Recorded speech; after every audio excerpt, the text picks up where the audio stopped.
estamos aqui com a Eunice e com a Liv Meerschaert. Eu peço desculpa, mas vai ter que dizer o nome para as pessoas. É Liv Meerschaert. Liv Meerschaert. Muito bem. Podem explicar, uma de vocês pode explicar às pessoas lá em casa porque é que nós estamos aqui e sobre o que é que nós vamos falar? Eunice Delgado e eu viemos em conjunto com 18 pessoas do bairro da Cova da Moura para participar aqui neste festival organizado pelos veteranos do Norte. Exatamente. É a primeira vez que vem cá? É a primeira vez que nós viemos da Cova da Moura com este grupo, né? E que já tentamos outros anos. Este ano conseguimos. Este ano correu bem e as duas estão cá a representar uma associação muito importante na Cova da Moura. É a Associação Cultural Moinho da Juventude, que iniciou as suas atividades em 84, no dia 1 de novembro de 84, tivemos a primeira reunião para conseguirmos água e esgotos para 900 pessoas no bairro. E quem é o criador desta associação? Nós fomos com 3 pessoas, o notário foi a irmã da Nish, que é Augusta, e foi o meu marido, que é Eduardo Pontes, e fui eu. E para decidir sobre o nome, foi o Eduardo que escolheu a Associação Cultural. Eu pus Moinho e a irmã dela pus Juventude. E foi assim feito, com 3 pessoas, fomos ao notário à hora do almoço, porque estávamos todos a trabalhar, né? Exatamente, então temos aqui uma das criadoras da Associação Cultural Moinho da Juventude, que nós já ouvimos falar muitas vezes nas entrevistas, então é curioso ter aqui a criadora. Temos a Eunice Nish.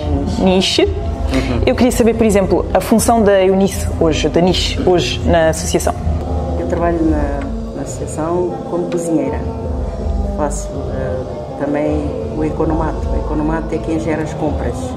Faço parte do grupo do Colação João. Olha, muito bem. E parabéns pelo show de ontem, que foi maravilhoso, espetacular. O grupo agradece. E eu queria acrescentar que o trabalho do Moinho é no sentido de fazer trabalho em tandem, que é o perito da experiência, que é, neste caso, do grupo do Colação João, que é Nish, né? Porque ela conhece o Colação João desde criança. E é o trabalho do perito da experiência em conjunto com o técnico académico. Eu sou de formação de psicologia, sou de origem da Bélgica e nós achamos que há o trabalho em sinergia entre as pessoas que sabem as coisas da vivência, em conjunto com pessoas que têm tido oportunidade para estudar mais sobre as coisas e ver numa perspectiva um bocadinho mais teórico, e que é este encontro que faz a diferença e que faz a evolução. Voltando um pouco atrás, onde falou da reunião que tiveram as 3 pessoas com o notário, você escolheu o nome Moinho. Sim. Porquê Moinho? Porque nós temos lá no bairro um moinho antigo, e que nós recebemos do Nuno Tetónio Pereira, que é arquiteto que faleceu agora há 2 anos, e ele fez um projeto para fazer uma biblioteca naquele moinho. E é por causa disto que nós fizemos, e só que até hoje não tivemos possibilidade financeira para fazer a recuperação deste moinho, e fizemos outros locais maiores porque era preciso, pelas atividades todas, de ter grande espaço. Já disse que é de origem da Bélgica? Sim. Então eu gostava de entender uma belga que estava em Portugal, morava na Cova da Moura e que criou uma associação em conjunto com outras pessoas porque tinha a necessidade de pedir água, pedir recursos para as pessoas que moravam ali. Qual era a dificuldade, ou o que é que se sentia quando na época as pessoas que moravam na Cova da Moura sentiram a necessidade de, vocês três, sentiram a necessidade de criar uma associação para pedir água, coisas que normalmente, hoje em dia, nós pensamos que é normal e toda a gente tem que ter. Então, o que é que se passava nessa época para chegarem ao ponto de criar uma associação para ter de pedir esses bens essenciais para a vida que, hoje em dia, nós achamos que é normal as pessoas terem? Pois, naquela altura, pois era o princípio dos anos 80, voltaram muitas pessoas portuguesas de origem de Portugal, das ex-colónias, não é? E que foi quase 1 milhão, e que a gente esquece, não é? Agora falamos que são muitos refugiados que vêm da Síria e esquecemos que Portugal teve 1 milhão de pessoas que voltaram, não é? E que conseguiram dar uma resposta. Então foi muito duro para Portugal para dar resposta a todas as pessoas. E as pessoas que voltaram, e também as pessoas que nós sabemos que houve muitos cabo-verdianos que vieram para Portugal para trabalhar na construção, porque os portugueses estavam em guerra e eram durante 3 anos como militares na guerra em Angola, em Moçambique, né? E que é toda uma história que aconteceu. Então, os cabo-verdianos também que viveram lá não tiveram apoio para a construção das suas casas, tiveram que viver em situações que não foram os melhores, não é, naquela altura, e construíram Portugal, não é? Os cabo-verdianos construíram a ponte 25 de Abril, não é? Foram eles que construíram a Expo mais tarde, mas nos anos 80 muitas das casas, muitos dos prédios foram já construídos pelos cabo-verdianos e em condições para eles próprios que não foram nada bons, não é? Porque recebiam salários muito baixos, não é? E que isso tem consequências. Naquela altura, com também as pessoas que voltaram, aquele 1 milhão de pessoas, tive que se procurar soluções para as pessoas viverem. Então as pessoas viram aquele bairro do Alto da Cova da Moura e começaram a construir lá as suas casas. Da parte das câmaras e do governo houve algum apoio, mas pouco, e dentro do bairro conseguiu-se, por 3/4 das pessoas, conseguiu-se instalação de água e esgotos. 1/4 ficou durante muito tempo fora, e fomos 900 pessoas, que também, onde estava a mãe da Niche e a irmã dela, que não tinha água, e fomos juntando e dizendo é importante que nós temos água, não é? Porque sem água tem imensas doenças, que a sarna que estava a acontecer. E fizemos em conjunto com essas pessoas todas, fizemos teatro, fizemos cartas para a Câmara, e demorou o seu tempo para conseguir isto. Foram, penso, em 85, não é, que conseguimos água e esgotos. Ao todo são quantos anos de moinho? Informalmente, a primeira reunião foi no dia 1 de novembro de 84 e depois foi a oficialização, a ida ao notário foi em 87, mas nós fizemos muito trabalho antes, e também conta como trabalho, não é, sem estar legalizado. Nós fizemos também com a irmã dela uma biblioteca que estava aberta os domingos de manhã, e onde estavam inscritos 700 crianças, e que foi só com publicidade de boca a boca, não é? Que foram os miúdos que iam dizendo, e temos ainda o registro todo desses crianças que estão lá. Até gostaríamos de falar com eles, não é?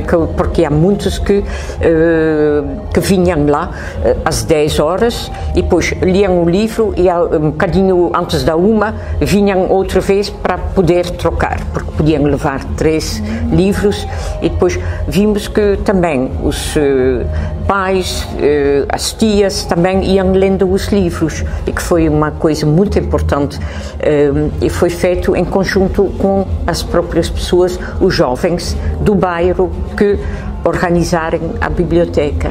Exatamente. Então, ao todo, podemos dizer que são uns 33, 34 anos. É. Ao todo. É. De lá até agora, muita gente passou pela associação. É. Por exemplo, Nish nasceu em Cabo Verde. Sim, com quantos anos foi para Portugal? Estou em Portugal desde 72. E quando saiu de Cabo Verde para ir para Portugal, foi para a Cova da Moura? Não. Quando vim de Cabo Verde, eu fiquei na parede, porque eu vim através do meu pai. O meu pai que me mandou buscar, o meu pai vivia na parede. Fiquei na parede, depois da parede fui para Algés, para a casa da minha madrinha. Entretanto, a minha mãe fui para o pé da minha mãe. Mas nessa altura nós não fomos logo para a Cova da Moura. Nós ainda vivemos em Poço dos Negros, que era um sítio onde vivia muitos cabo-verdianos. São Bento, naquela altura era onde os cabo-verdianos ficavam muito, nas pensões, nas casas. E ainda depois fomos para Almada, depois é que fomos para a Cova da Moura. A chegada à Cova da Moura e a chegada ao Moinho da Eunice? Eu diretamente no Moinho estou há 15 anos, diretamente, mas indiretamente sempre participei, fiz formações no Moinho e também através da minha irmã, que a minha irmã é uma das pessoas que esteve lá desde o início, neste momento não está, muitos anos mesmo. Pois, muitos anos. A Eunice ocupa-se da parte da cozinha, não é? Cozinheira profissional, imagino, deve fazer os cozinhados maravilhosos. A parte da cozinha, numa associação, dirige-se para que lado? É para pessoas que não têm possibilidade de comer sempre em casa? Eu não quero estar a entrar em erro, porque eu não sei se é isto, mas dirige-se para as pessoas que não têm possibilidade de ter alimentação adequada em casa? Nós somos uma associação, nós temos creche, temos jardim de infância, temos ATL, temos idosos e depois temos cantina social. A cantina social é as pessoas que não têm possibilidades de confeccionar a refeição em casa e vão buscar a refeição na associação. Mas nós por dia temos mais de 500 refeições por dia. Sim. Depois, à sexta-feira, nós temos que fazer a refeição para a casa e para a cantina social levar para o fim de semana. Portanto, sexta-feira eu costumo dizer que é um dia de muito trabalho. Pois. Eu começo na associação às 6 da manhã, eu sou a primeira a entrar na associação, às 6 da manhã, e realmente eu fico até... O meu horário é sair a 1, mas eu nunca saio a 1, eu fico sempre mais tarde, porque há sempre o suporte para dar às colegas. É cozinheira e gosta de trabalhar aqui no bairro. Muito bem. E sente-se bem dentro do bairro? A qualquer hora? Muito bem. Há 30 anos, não é? Nunca aconteceu nada de outras. Exato. E o trabalho, as pessoas são todas gratas. Os colegas. Nós temos jardim de infância, temos a creche familiar funciona em casa, nós confeccionamos a comida no moinho e é distribuída para as amas, que são 20 amas que trabalham em casa, cada ama com 4 crianças. E depois temos a creche Árvore, que funciona nos contentores dentro do espaço do moinho, que temos à volta de 60 e tal crianças também. Também. Temos o jardim de infância, parece 84. Temos o ATL são muitos mesmo o ATL. 200, não é? Sim, temos o ATL. Depois temos a cidadania participativa, que é onde tem os nossos idosos, que não fazem as refeições todas, mas que lanchem na associação. Depois temos os grupos culturais, os raps, temos batuque, temos colar, aquilo é uma casa enorme, é uma família. É um mundo. É um mundo. Uma pessoa ouve, pensa, é uma associação, mas tem muita coisa por dentro. Então o que eu gostava de saber é, desde o início, quando a associação foi criada, o Estado ajudou muito, pouco, atrapalhou ou não? Pois, é assim que nós conseguimos, em 89, o primeiro acordo com o Estado. E nós dissemos sempre, porque havia pessoas de fora que achavam que as pessoas têm que fazer trabalho em voluntariado. E nós, da parte da direção, dissemos sempre não, as pessoas têm que ter um ordenado aqui, porque o trabalho que fazem na creche, como ama, que o trabalho no jardim de infância é trabalho e que tem que ser remunerado, e as pessoas, é bom que há pessoas no bairro que têm capacidade a nível de educação e que trabalhem em tandem, né, com as pessoas que podem ter um curso como educador e que têm que fazer também este trabalho em tandem para pensar de que forma acompanhar as crianças, e tem que ser pago, e tem que ser pago da forma justa, né? Foi sempre desde o início que nós dissemos isso perante o Ministério, e conseguimos o primeiro dinheiro e subsídio em 89, e depois conseguimos, neste momento penso que há 8 ou 9 protocolos que conseguimos com o Estado. É sempre complicado, né, porque da parte do Estado tentem sempre a reduzir, né, e que achem vocês têm que conseguir aumentar. E é um dos problemas que nós dissemos, bom, lá no bairro há muita gente com problemas financeiros e o Estado dá o mesmo dinheiro a uma IPS que em Cascais, onde vivem pessoas que têm ordenados mais altos do que as pessoas no bairro da Cova da Moura. E isto não é correto, é um dos pontos fortes que nós temos com o Estado para dizer vocês têm que olhar muito mais perante cada situação de cada associação, e que não é correto. A nível das AMAs, neste momento há um grande problema, porque da parte do Estado já vários meses que não decidem sobre o que uma AMA tem que ter como regulamento para conseguir ser AMA e para assumir o trabalho. Então, uma AMA que sai do moinho, que neste momento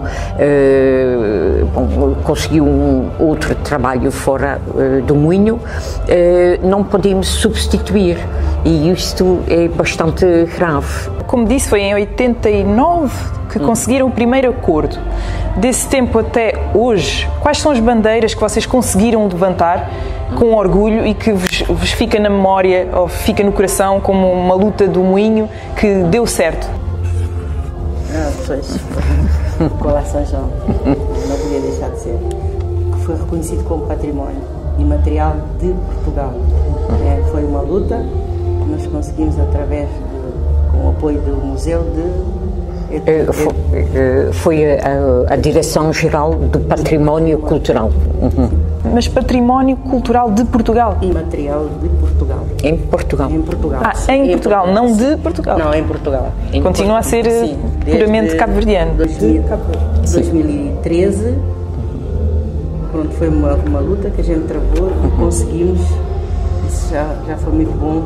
Nós, por exemplo, o Colar já fez várias participações em filmes. Nós, em 2008, fomos a Cabo Verde. Foi quando nós fomos fazer a participação no filme de Rui Simões, que é Colar Cabo Verde, a festa. Colar São João, sim, a festa de Cabo Verde. Foi feito em Cabo Verde mesmo? Foi em Cabo Verde e em Portugal também. E em Portugal. Com o apoio do Ministro da Cultura de Leão Lopes. A participação no filme de Carlos Saura, Fados, foi em Espanha. Nós deslocamos a Espanha, fomos lá fazer a abertura, nós é que fizemos a abertura do filme. 60 pessoas. 60 pessoas que foram para a Espanha. Fomos de autocarro, é uma experiência maravilhosa. e que foram pagos, não é, pelos Carlos Soura. Isso é muito importante, porque para além das pessoas fazerem as coisas pelo coração, não é?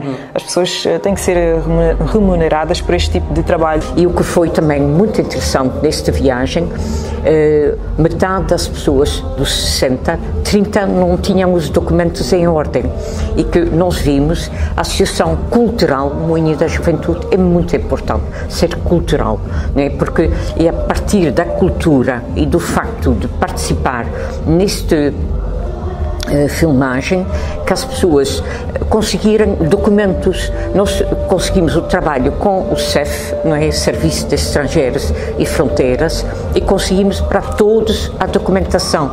E isto, quando as pessoas voltarem dos 3 dias na Espanha, conseguiram trabalho, né? Então vimos que a cultura dá porta aberta para trabalho também, não é? Exatamente. Isso foi muito importante. Foi muita luta para as pessoas estarem documentadas para poder viajar.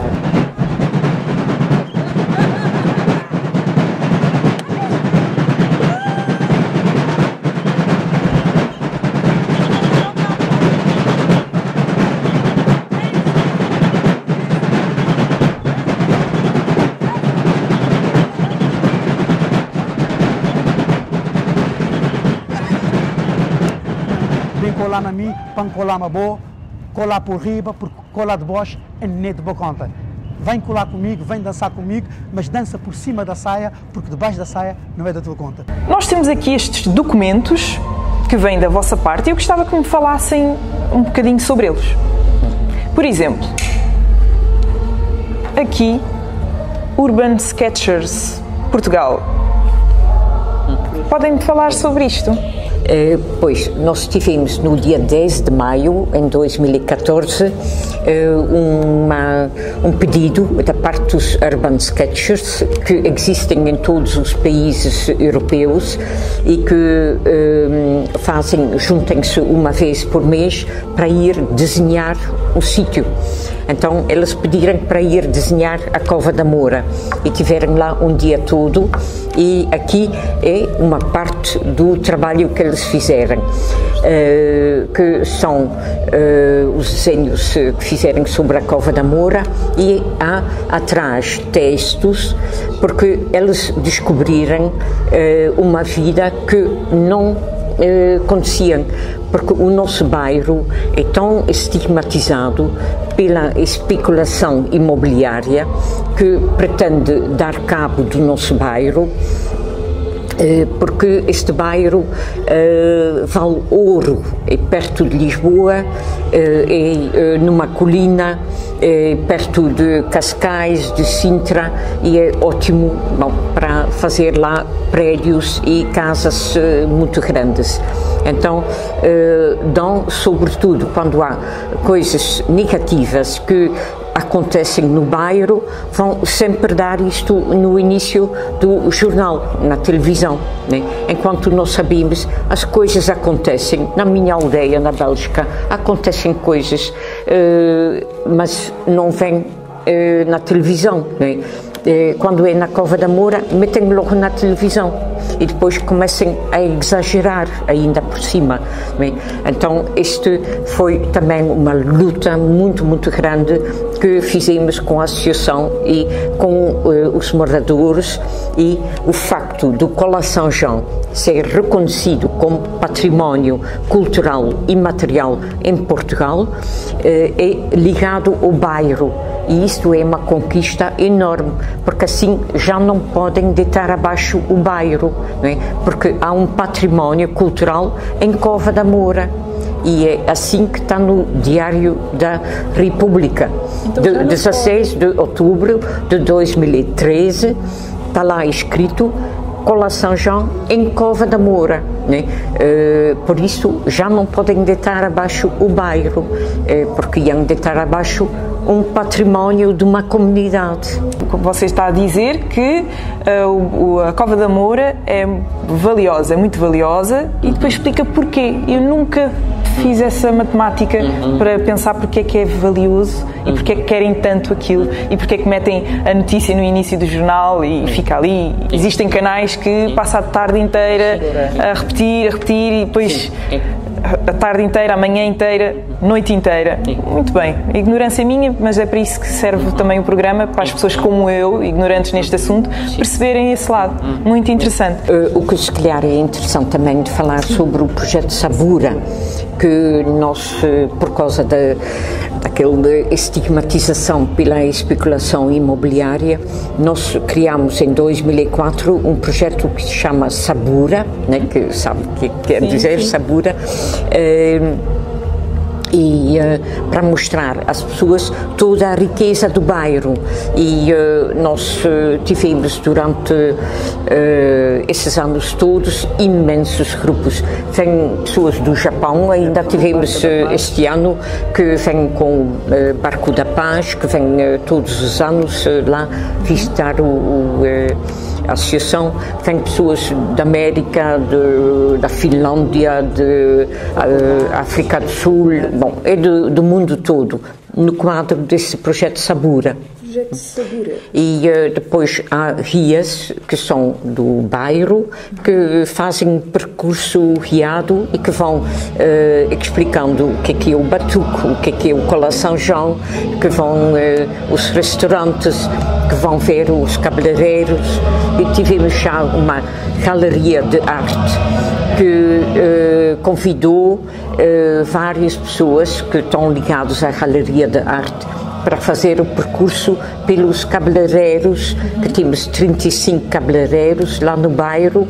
Então fizeram este percurso para ver toda a arte dos cabeleireiros da Cova da Moura. Uma forma de divulgar com cultura. Exatamente. E aqui, de que se trata? Aqui são as traves mestras do moinho, que são 12. O moinho não está ligado a nenhum partido político, nem a nenhuma igreja, né? Mas tem 12 princípios de base. E é isto que nós fizemos, um painel com estes princípios. E todas as pessoas que trabalham no moinho têm que subscrever estes princípios, né? Que quem pretende trabalhar lá tem que aceitar estes princípios, que é interculturalidade, e o respeito pelas culturas, pela própria cultura, né? Porque nós vimos nos anos 80, no bairro da Cova da Moura, que as pessoas só utilizavam bandeiras americanas e tinham vergonha da sua cultura, né? E que depois conseguimos ver nos anos 90 uma mudança nesse sentido, que tem a ver com toda a sociedade, não é? E que nós vimos que é esta interculturalidade que é a riqueza da humanidade, não é? Temos também a solidariedade, não é? Temos o empowerment, que são todos traves mestras do moinho e que tenta-se operacionalizar no trabalho diário do moinho. Persistência, que é uma palavra também muito importante, todas são importantes, mas persistência, qualidade, eficiência e eficácia, respeitar as convicções, meio ambiente, gender. Gender também para nós é importante. Por exemplo, temos na creche também os homens a trabalhar como trabalhador. Sim, lá, no jardim de infância também, na cozinha, não? Homens a trabalhar. Já tivemos, neste momento não, mas já tivemos. Alegria. Não pode faltar. É fundamental. Isso lá não falta. E o meio ambiente, também está aqui, meio ambiente. Sim. Nós estamos também como associação reconhecido como projeto, né, e tentamos ver como é que é possível de trabalhar com as crianças desde a creche a nível do ambiente e do respeito. E temos uma teoria da interligação que dissemos para prevenir delinquência é importante de fazer ligações a 5 níveis. E a ligação com o nosso próprio corpo e com as nossas emoções. A gente tem que reconhecer que temos dias de tristeza, que estamos com raiva, né? E falar sobre isto. É isto que é importante. Que não temos sempre fingir que estamos bons, não é? Que temos direito de estar zangados, não é? E isto é uma coisa importante saber e aprender a falar sobre a nossa zanga, quando temos zanga. E esta ligação com o nosso próprio corpo e as nossas emoções. E a ligação com a nossa cultura de origem e também o respeito pela cultura dos outros, né? Depois é o respeito pelo equipamento, pelo o estúdio, o espaço jovem foi construído pelos próprios jovens do bairro. Então eles têm respeito pelo estúdio e pela construção do seu espaço, né? Porque sabem que isto custa.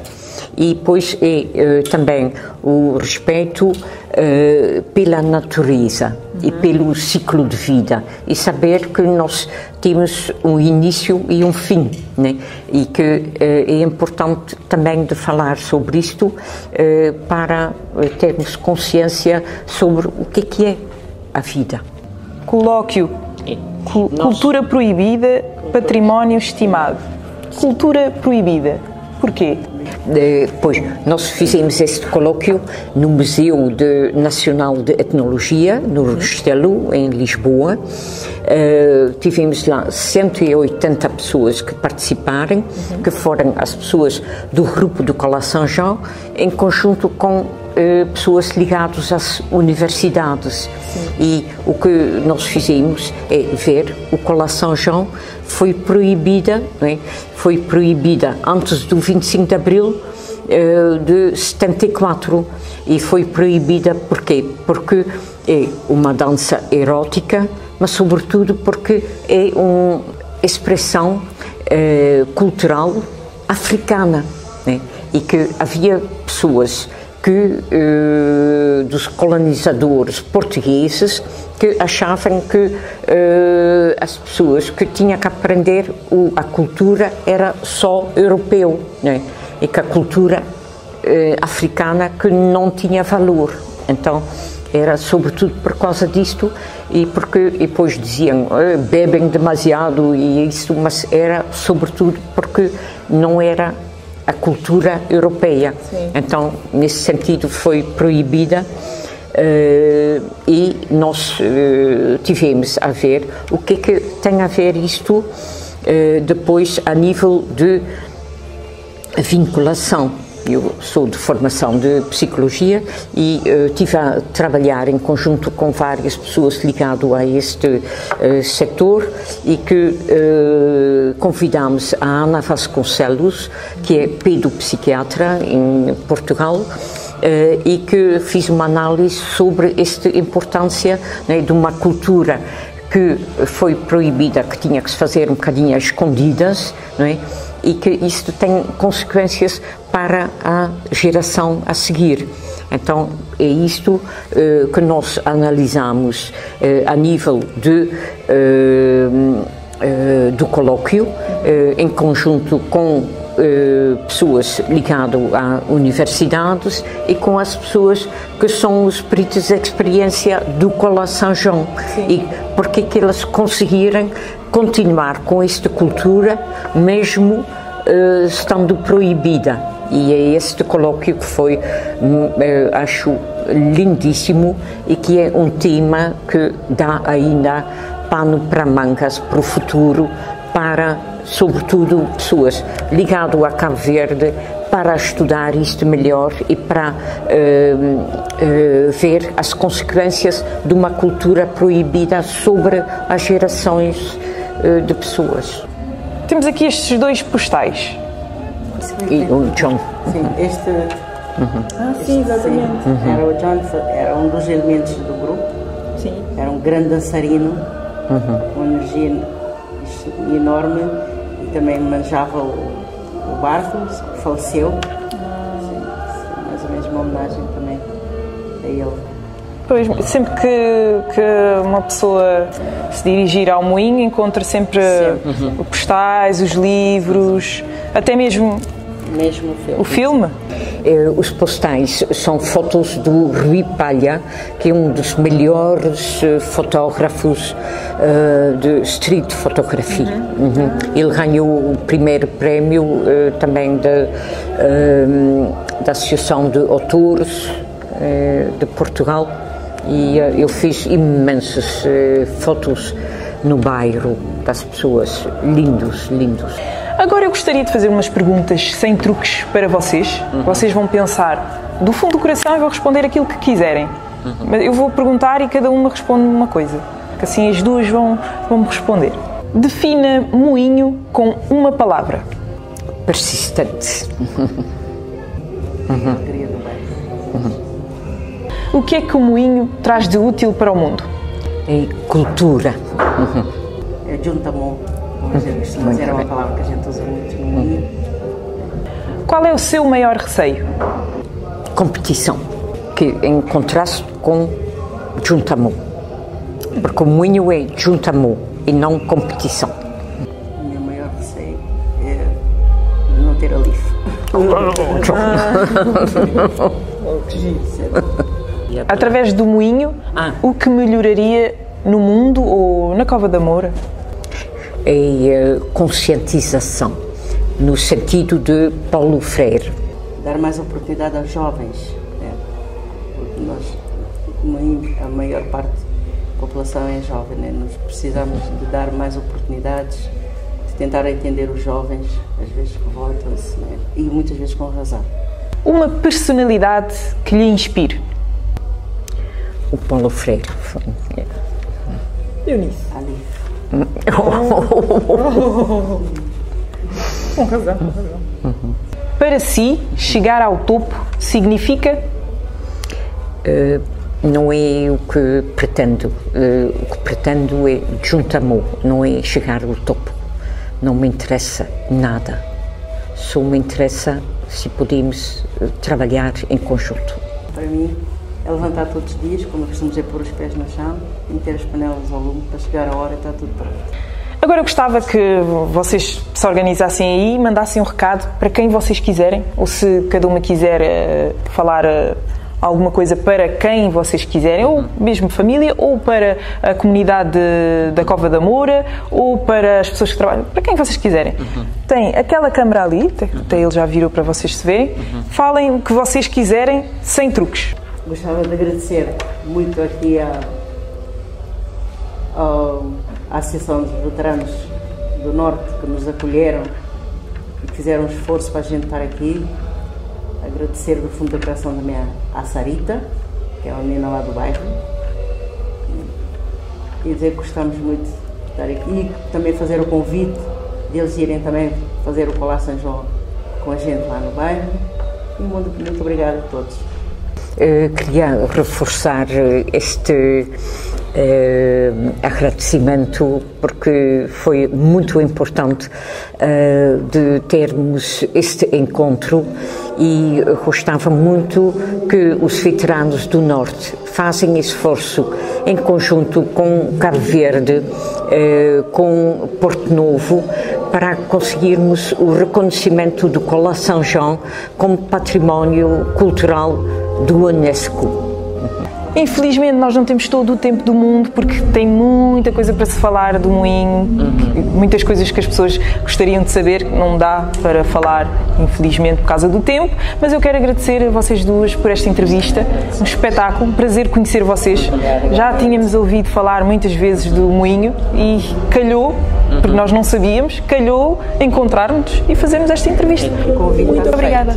Pois, mas já está aceito, não sei se é este ano. Convite afeto a vocês, não é? Sempre bem-vindo à Cova da Moura. Tenho lá cama, está bem? É no sótão, é uma casa pequenina, mas... Oh, muito obrigada mesmo, de coração. E a comida tem também. A comida, uma cachupinha aí com uma carne boa, mas a carne tem que ter assim uma gordurinha. Eu gosto de carne com gordura, está bem? Está feito!